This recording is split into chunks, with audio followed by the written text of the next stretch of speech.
nature's changed, we still have the Holy Spirit within. Okay? Because here's what he did in this relationship. He made us sons and daughters. This is a mystical thing. It's an incredible thing that he's done. We are the sons and daughters of the Most High God. We don't realize who we are. So what Paul was doing as this rabbi, trying to properly divide the word of truth, saying, okay, now that we're sons and daughters of the Most High God, how does the Torah, how does it now relate to us? How can I observe Torah in light of the new relationship? You understand what I'm saying? We still are required to do those things, but what are those things? Obviously, we say, those of you who are in the Messianic movement, whether you're Gentiles in the Messianic movement, whatever, we say we are celebrating the festivals. Are we really celebrating the festivals according to the Torah? No. Because the Torah says that we need to bring sacrifices. There's no temple. The Jews who say they're celebrating the festivals aren't fully celebrating the festivals. The best we can do is honor the festivals. How do we honor them? As God shows us. I love the way you said, last year we were doing this big Megillah on all 3 fall festivals, right? This year, God told me, we're going to do 2 of them in our home group. And then we're going to do a big one for right, Festival of Booths or Sukkot, right? I love that because the Holy Spirit's leading you to honor it in the way He wants you to honor it. It's not something that we have to do exactly the same thing. The Jews are into this thing of Mishnah and Talmud where they have all these rules and regulations and don't do it this way, you need to cover your mirror so you don't look in you, and there's all this all this stuff that's added in by mankind. Because they got away from the way God is. They didn't understand the full understanding of what God is, because it's the Torah of the heart that Yeshua brought in. He brought in a Torah of the heart that was more convicting than just the law that God had. What did He say? In the Torah it says, if you commit adultery, right, blah, blah, blah, blah. He said, let me tell you what adultery is.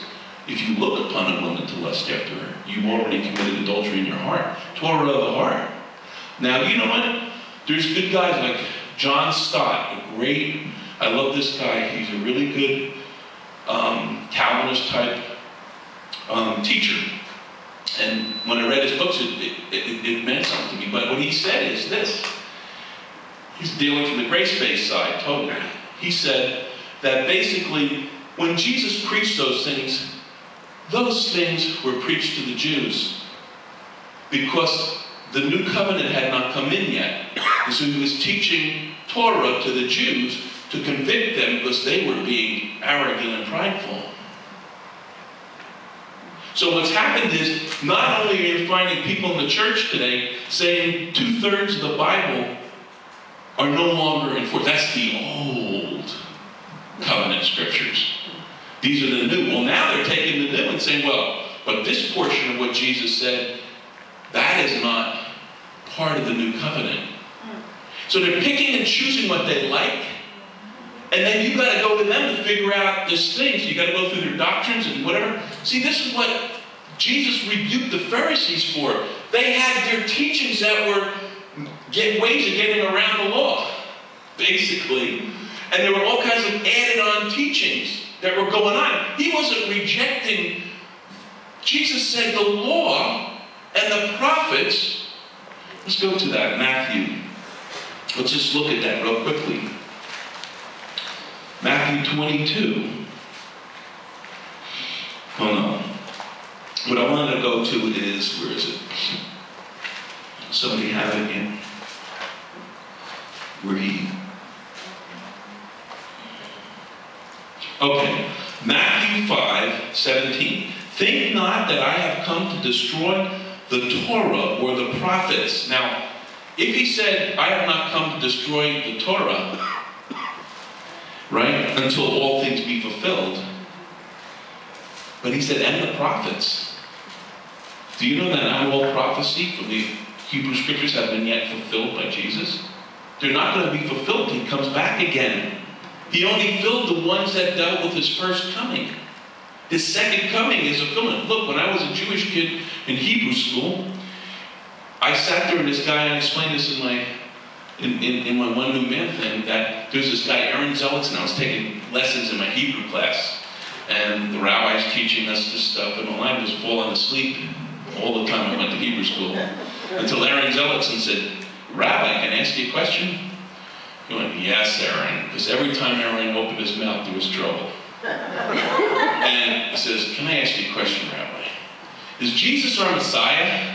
I mean, you should have seen the eyes of all these kids. Were like, "What? You know, Jesus?" And he says, "No, he was not our Messiah." Well, was he a Jew? Of course he was a Jew. And that's where I brought up, she brought up, I said, Jesus was a Jew? I didn't even know if he was real. But if he was a Jew, I thought he was a Catholic. You know? That was a revelation that the rabbi said he was a Jew. He says, Jesus was a rabbi. He was a teacher.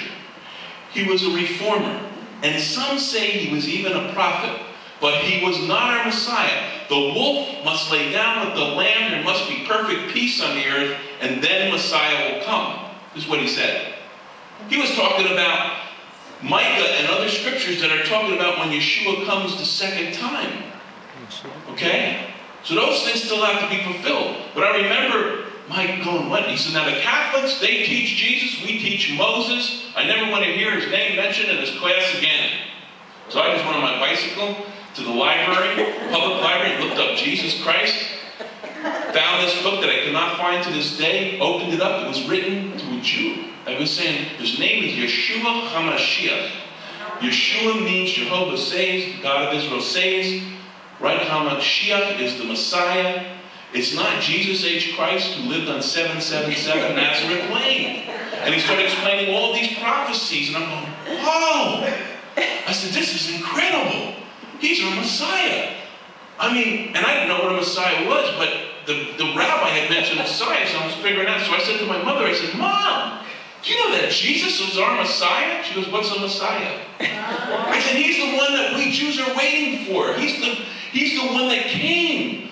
You know, she goes, I don't know much about this stuff, Warren. Talk to Uncle Morty. He's the one that goes to synagogue all the time. He's the religious Jew. So I go to Uncle Morty. He says, Uncle Morty, do you know about the Messiah? He goes, what? What are you talking about? He didn't know anything about Messiah. He's a religious Jew going to Saturday service. He had no clue that we Jews were waiting for Messiah. See, it's all purged from things. They don't want to read the passages in the synagogue. When it comes to Isaiah 53, man, forget it. They ain't going to read that because there's too many problems. In the Middle Ages, when they read that, Jews would come to Messiah. He was wounded for our transgressions, right? He was despised and rejected of men, a man of sorrows, acquainted with grief, right? By his stripes we are healed, right? All of those things. And what that's talking about, I will remember their sin no more. It's all coming from that. In them. But the point I'm trying to make is, what Yeshua is saying here, he's saying that, think not that I have come to destroy the Torah or the prophets. I have not come to destroy, but to fulfill. For truly I say to you, till heaven and earth pass away, not one jot or tittle shall in no wise pass from the law till all be fulfilled. They're not